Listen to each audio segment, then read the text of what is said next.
কেমন আছেন সবাই? আশা করি ভালো আছেন। গত প্রায় ৪৯টি ভিডিও আপনারা নিশ্চয়ই দেখেছেন, অথবা আমার ডিভিডি থেকে আপনারা সেই ভিডিওগুলো কালেক্ট করেছেন।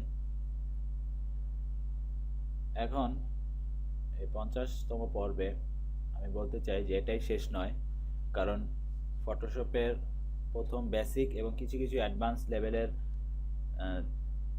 টুলসের ব্যবহার হয়তো দেখিয়েছি, কিন্তু আরও অনেক গুরুত্বপূর্ণ টুলস যেমন প্যান টুল, ব্রাশ টুল ইত্যাদি সহ, এবং মাস্কিং কিভাবে মাস্ক তৈরি করতে হয় সেগুলো আলোচনা করা হয়নি।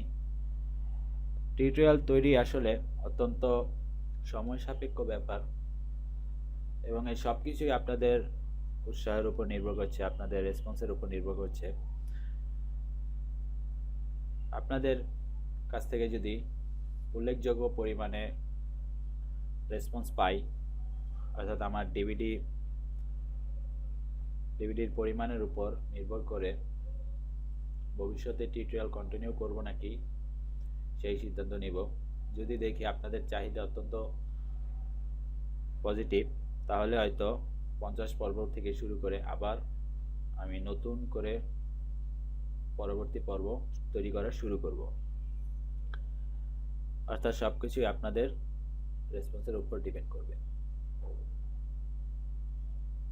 এবার যেহেতু আপাতত ডিভিডি এবং ভিডিও তৈরি করা শেষ, তাই আপাতত আপনারা এর পরবর্তী কি করবেন সেই বিষয়ে কিছু বলি। আপনি যদি একেবারেই নতুন থেকে শুরু করে ধীরে ধীরে এই পর্যন্ত ফটোশপ, অর্থাৎ আমার ৫০টি ভিডিও ফলো করার আগে আপনি যদি কখনো ফটোশপ ব্যবহার না করে থাকেন বা এই সম্পর্কে কোনো ধারণা না থাকে, তাহলে বলবো এখন আপনি আবার শুরু থেকে, অর্থাৎ ১ নম্বর ভিডিও থেকে আপনি আবার সবগুলো ভিডিও দেখুন। তাহলে এক্ষেত্রে যেটা হবে সেটা হচ্ছে আপনার প্রথমবার দেখার সময় অনেক বিষয় আপনার চোখ এড়িয়ে গিয়েছে, যেটি আপনি যখন দ্বিতীয়বার দেখবেন ওই অপশনগুলো কিন্তু আপনার পরিচিত। এক্ষেত্রে যেই অপরিচিত জিনিসগুলো আপনার চোখে পড়বে সেটি কিন্তু আপনি দ্বিতীয়বার দেখার সময় সেগুলো আপনার মাথায় থেকে যাবে। তো আমার পরামর্শ হচ্ছে আপাতত এই ভিডিওগুলো আবার দেখুন, এবং আপনার সবচেয়ে বড় যেই বিষয় সেটা হচ্ছে আপনার নিজের প্র্যাকটিস। আপনি অবশ্যই যেহেতু ডিভিডিতে প্র্যাকটিস ফাইল রয়েছে, আপনি সেই প্র্যাকটিস ফাইল করার সাথে সাথে, ইউজ করার সাথে সাথে পাশাপাশি আপনার নিজের কিছু ছবি বা নিজের কিছু তৈরি করার চেষ্টা চালিয়ে যাবেন। এছাড়া অনলাইনে কিছু ব্লগ ওয়েবসাইট রয়েছে, সেখান থেকেও আপনি অনেক কিছু শিখতে পারেন। যেমন এখানে প্রথমে আমার নিজের সাইটে দেখাচ্ছি hasanjubair.com। এখানে গেলে আমার ফটোশপ রিলেটেড পোস্ট ছাড়াও অন্যান্য অনেক পোস্ট আপনি এখানে দেখতে পাবেন।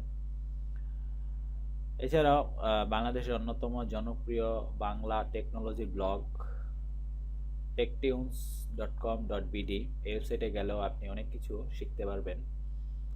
এখানে শুধু গ্রাফিক্স নয়, যে কোনো বিষয়ে আপনি জানতে পারবেন। যেমন এখানে ক্যাটাগরি অনুযায়ী আপনার অনেক অপশন রয়েছে। এখান থেকে আপনি যদি গ্রাফিক্স ডিজাইনে প্রবেশ করেন, সেক্ষেত্রেও আপনি নিত্য নতুন পোস্ট দেখতে পাবেন এবং অনেক কিছু জানতে পারবেন। টিউটোরিয়ালের জন্য বিখ্যাত একটি ব্লগ রয়েছে tutorialbd.com। এই ওয়েবসাইটটির অত্যন্ত প্রশংসার দাবিদার। এখানে প্রত্যেকটি পোস্টই আপনার টিউটোরিয়াল রিলেটেড। এখানেও আপনি গ্রাফিক্স রিলেটেড অনেক পোস্ট পাবেন, তাছাড়া অন্যান্য বিষয়তেও আপনি জানতে পারবেন। আর অবশ্যই আমার ফেসবুক ফ্যান পেজ প্রযুক্তি পাতায় আপনি আপডেট থাকবেন, জয়েন করে থাকবেন। পরবর্তী আমার কার্যক্রম তার মাধ্যমে আপনি জানতে পারবেন। সবশেষে বলতে চাই, আমার টিউটোরিয়াল কেমন হয়েছে এটি আপনাদের চেয়ে ভালো কেউ জানে না। আপনাদের ফিডব্যাক যদি আমি পাই, তাহলে আমার পরবর্তী ভিডিও টিউটোরিয়াল তৈরি করার ক্ষেত্রে আরও ইমপ্রুভ করার সম্ভাবনা রয়েছে। কি কি করলে ভালো হতো বা কি কি সমস্যা রয়েছে সেসব যদি আমাকে মেইল করেন অথবা আমাকে ফেসবুকে মেসেজ করেন, তাহলে আমার জন্য এবং আপনাদের জন্য অনেক সুবিধার হবে। সবশেষে ভালো থাকুন, সুস্থ থাকুন। ধন্যবাদ।